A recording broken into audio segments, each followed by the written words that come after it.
बिस्मिल्लाहिर्रहमानिर्रहीम अस्सलाम वालेकुम प्यारा दोस्तों, एक नई वीडियो सां गॾु वञी ख़िदमत में हाज़िर आहियूं। प्यारा दोस्तों, मुमताज़ मौलाई जे प्रस्तारण लाइ हिकु बुरी ख़बर। जी हाँ दोस्तों, ख़बर ॿुधाइण खां पहिरियां अव्हांखे गुज़ारिश कंदासीं त चैनल खे सब्सक्राइब कयो ऐं बेल आइकन खे दॿाए नोटिफिकेशन ऑल ते करे छॾियो त जीअं असांजी हर नई ईंदड़ वीडियो अव्हां ताईं पहुचंदी रहे। प्यारा दोस्तों, कल्ह राति मुमताज़ मौलाई सां हिकु अणवणंदड़ वाक़ियो पेश आयो जॾहिं मुमताज़ मौलाई कंहिं प्रोग्राम तां वापसि अची रहियो हो। जी हाँ दोस्तों, नवाबशाह शहर जे काज़ी अहमद जे कचे मां जॾहिं प्रोग्राम करे मुमताज़ मौलाई वापसि अची रहियो हो त कुझु हथियारबंद मुमताज़ मौलाई खे घेरे मुमताज़ मौलाई खे कब्ज़े में आणे मुमताज़ मौलाई खां लखें रुपया ऐं मोबाइल गोल्ड वग़ैरह फुर करे विया, जंहिंजी FIR कचे जे थाणे लाखाड़ ते दाख़िल थी।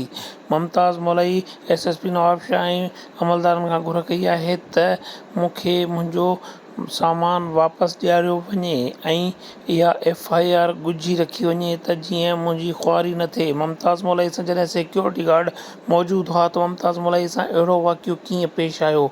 जी हा दोस्तों, मुमताज़ मौलाई ऐं मुमताज़ मौलाई जा सिक्योरिटी गार्ड प्रोग्राम ते शराब पीअण जे करे नशे में टुन हुया, जंहिं सबबु फ़ौरन मुमताज़ मौलाई ते हमिलो करे कंट्रोल में आणे ऐं मुमताज़ मौलाई जे सिक्योरिटी गार्डनि खे पिणु यरगमाल बणाए फुर लुट कई। जी हा दोस्तों, हीअ हुई असांजी अॼु जी वीडियो। जेकॾहिं वीडियो पसंदि आई त दोस्तनि सां शेयर कयो, कमेंट करे पंहिंजी राय खां आगाह कयो। दुआउनि में यादि कजो, वरी कंहिं ॿिए वीडियो में मिलंदासीं। सिंध सलामत, साथ सलामत, अल्लाह निगहबान।